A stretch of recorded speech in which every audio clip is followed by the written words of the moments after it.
Hi hello friends, welcome back to my channel. ಇವತ್ತು simple ಆಗಿ ಮಸಾಲೆ ದೋಸೆ ಹೇಗೆ ಮಾಡೋದು ಅಂತ ತೋರಿಸ್ತಾ ಇದ್ದೀನಿ. ನೋಡಿ, ಹೇಗಾಗಿದೆ ಮಸಾಲೆ ದೋಸೆ. ಒಂದು ಪಾತ್ರೆ ತೊಗೊಂಡು ಅದಕ್ಕೆ 2 ಬೌಲಷ್ಟು ಅಕ್ಕಿ ಹಾಕ್ಕೊತಿದ್ದೀನಿ.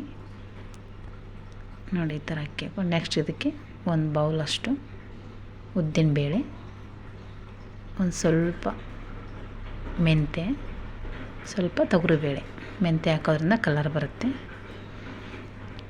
ನೋಡಿ, ಈ ಥರ ಚೆನ್ನಾಗಿ ವಾಶ್ ಮಾಡಿಕೊಂಡು ನೆಕ್ಸ್ಟ್ ನೀರು ಹಾಕ್ಕೊಂಡು ಇಟ್ಕೊಂಡಿದ್ದೀನಿ.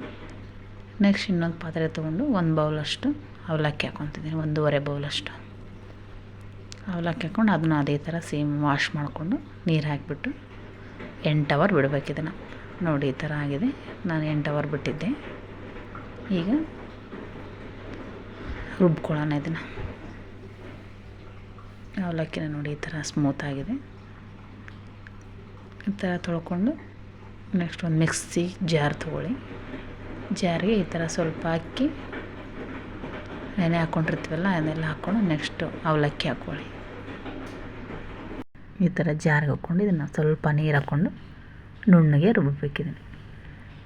ನೋಡಿ, ಈ ಥರ ರುಬ್ಕೊಂಡಿದ್ದೀನಿ ನಾನು. ಎಲ್ಲವನ್ನು ಇದೇ ಥರ ರುಬ್ಕೊಂಡು ಎಲ್ಲ ಇದೇ ಥರ ರುಬ್ಬಿ ಇಟ್ಕೊಳ್ಳಿ. ಹೊಸೂರು ಯಾರಾದರೂ ನನ್ನ ಚಾನಲ್ ನೋಡ್ತಾ ಇದ್ದರೆ ಪ್ಲೀಸ್ ಸಬ್ಸ್ಕ್ರೈಬ್ ಮಾಡ್ಕೊಳ್ಳಿ. ಅದೇ ಥರ ಪಕ್ಕದಲ್ಲಿರೋ ಬೆಲ್ ಐಕಾನ್ ಕ್ಲಿಕ್ ಮಾಡಿ. ನಾನು ಹಾಕೋ ಎಲ್ಲ ವೀಡಿಯೋ ನೋಟಿಫಿಕೇಷನ್ ನಿಮಗೆ ಬರುತ್ತೆ. ನೋಡಿ, ಈ ಥರ ರುಬ್ಕೊಂಡು ನೈಟೆಲ್ಲ ಬಿಟ್ಟಿದ್ದೆ ನಾನು. ನೋಡಿ, ಬೆಳಗ್ಗೆ ಈ ಥರ ಆಗಿದೆ. ನೋಡಿ, ಈ ಥರ ಉಬ್ಬಿದೆ.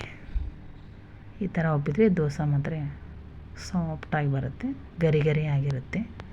ಇದಕ್ಕೆ ಸ್ವಲ್ಪ ಉಪ್ಪು, ಸ್ವಲ್ಪ ಸೋಡಾ ಹಾಕ್ಕೊತಿದ್ದೀನಿ, ಅಡುಗೆ ಸೋಡಾ ಹಾಕ್ಕೊಂಡು ಈ ಥರ ಮಿಕ್ಸ್ ಮಾಡಿ.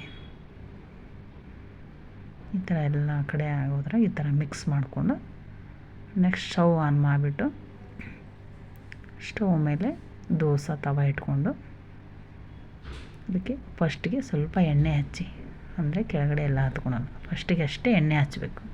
ನೋಡಿ, ಈ ಥರ ಕಾದಿದೆ. ಎಣ್ಣೆ ಹಚ್ಚಿದಿಂದ ಸ್ವಲ್ಪ ನೀರು ಚಿಮುಕಿಸಿ ಮೇಲ್ಗಡೆ ಹೀಗೆ ದೋಸೆ ಹಾಕೋಣ. ನೋಡಿ,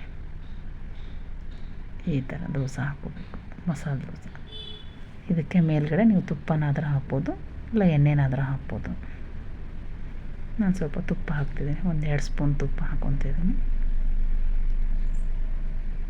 ನೋಡಿ, ಈ ಥರ ಮೇಲ್ಗಡೆ ತುಪ್ಪ ಹಾಕ್ಕೊಂಡು ಸ್ವಲ್ಪ ಹೊತ್ತು ಬಿಡಬೇಕು. ಮೆಂತ್ಯ ಹಾಕೋದ್ರಿಂದ ಕಲರ್ ಬರುತ್ತೆ. ತೊಗರಿಬೇಳೆ ಹಾಕೋದ್ರಿಂದ ಹುಳಿ ಆಗಲ್ಲ ದೋಸೆ ಹಿಟ್ಟು. ನಾವು ಕಡಲೆಬೇಳೆ ಹಾಕಿದರೆ ಹುಳಿ ಆಗುತ್ತೆ ಬೆಳಗ್ಗೆ ಏನಾದ್ರಾಗೆ. ಅದಕ್ಕೆ ನಾನು ತೊಗರಿಬೇಳೆ ಹಾಕ್ಕೊಂಡಿದ್ದೀನಿ. ನೋಡಿ, ಈ ಥರ ಗರಿ ಗರಿ ದೋಸೆ ರೆಡಿ ಆಯಿತು. ನೋಡಿ, ಮಸಾಲೆ ದೋಸೆ ರೆಡಿ. ಮಸಾಲೆ ದೋಸೆ ಜೊತೆ ಆಲೂಗಡ್ಡೆ ಪಲ್ಯ, ಸ್ವಲ್ಪ ಶೇಂಗಾ ಚಟ್ನಿ ಮಾಡ್ಕೊಂಡಿದ್ದೀನಿ.